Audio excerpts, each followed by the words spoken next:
PFT Power Rankings presented by our friends at Toyota, Week 4. And, Michael, I work on the Monday night during the first half of the game. Now, when there's this weird simultaneous overlapping doubleheader, I don't know when to really start.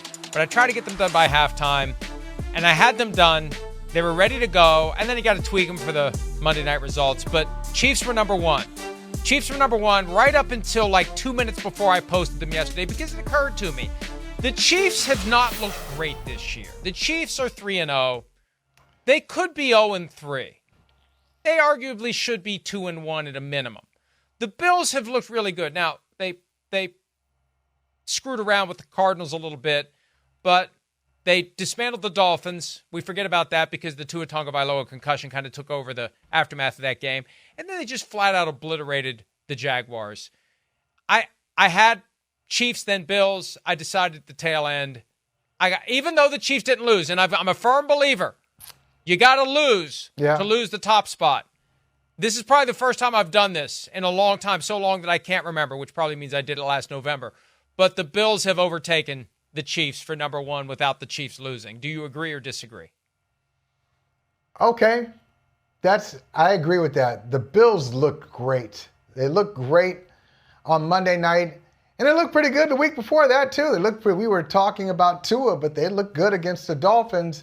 And the Tua storyline really overrode what we saw, the diversity, the offensive diversity that we saw from the Bills in that game. That was a running game. That was running game diversity against the Dolphins.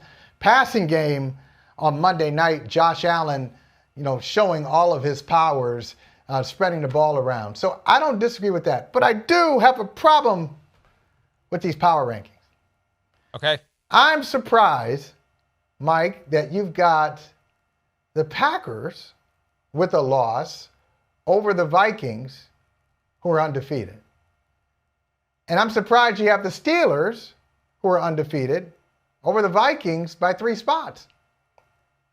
And I'd say the Vikings have had, especially their last game, like really what's the toughest game the Steelers have played? If we're going to start dissecting the 3-0s, the Vikings played a really good opponent on Sunday, the Texans. Great opponent, great quarterback, great weapons. I mean, the Steelers have knocked off teams that you look at and say, yeah, the Steelers probably should beat those teams. I'll peel back the curtain a little bit. Yesterday, as I was contemplating putting the Bills ahead of the Chiefs, I sent a text to the PFT writers thread just seeking their input. And Miles Simmons responded by saying, they're your rankings, do whatever you want, which is a very polite way of saying, don't bother me with this. It's stupid, which is probably right. So I pushed back a little bit, and he said the Vikings should be number one. By any metric, they're the best team in the NFL right now. And this is where my 50 years of being a Vikings fan will skew me because I have too many memories of convincing myself, hey, they're pretty good this year. And that's when they fall flat. They got a tough game coming up at Lambeau Field. It's either going to be Malik Willis, who's been pretty damn good, or Jordan Love at quarterback. It's going to be a tough one for the Vikings. Let's see what they do against the Green Bay Packers at Lambeau Field.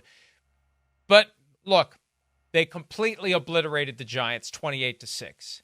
They should have blown out the 49ers, but for a fumble at the goal line by Aaron Jones where the ball was punched out by 49ers linebacker Fred Warner, it would have been 27-7, and who knows where it would have gone from there. And then it was 34-7 against the Texans. They've had 3 pretty damn good games, and they're as balanced on both sides of the ball as any team, and coached as well as any team on both sides of the ball. So I still need to see more. There's 2 more games before the bye week. At Lambeau, and then a trip to London to face Aaron Rodgers and the Jets. We'll see where they are after the next 2 games. Yeah, so beating the Niners, that doesn't do it for you. Beating the Texans convincingly. They walloped the Texans. And as you said, so they've done that. And not only are they well coached, you can make an argument that they have a top 5 offensive coordinator. I know he's also the head coach, and a top 5 defensive coordinator. So you put all those things together. The only question, the only surprise, I would say, with the Vikings is how well Sam Darnold has played at quarterback. So well that what were you doing as a Vikings fan when you're awaiting the results of the MRI? I hope that thing's clean. I hope Sam Darnold could be there for us in this game against the Packers at Lambeau Field. That's been the biggest surprise, Sam Darnold. And look, I have a weird existence now because I really don't care like I used to. And I also have accepted the fact that disaster is coming. Dr. Doom is making an appearance today. Here we go. I've lived it for 50 years. I've been waiting for this guy. Let me get myself positioned right so they can put the mask over my head. I've lived it for 50 years. And so, I talked to Darnold after the game, and he was being very circumspect, and I almost feel like they had him go ahead and do media after the game, like everything's fine, let's act like everything's normal, there isn't a problem.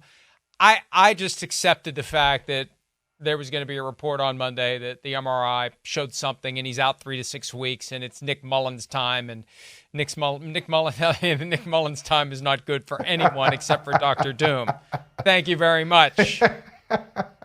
Hi, it's Mike Florio. Thanks for watching PFT on YouTube. Hit subscribe for the latest news and analysis from Pro Football Talk.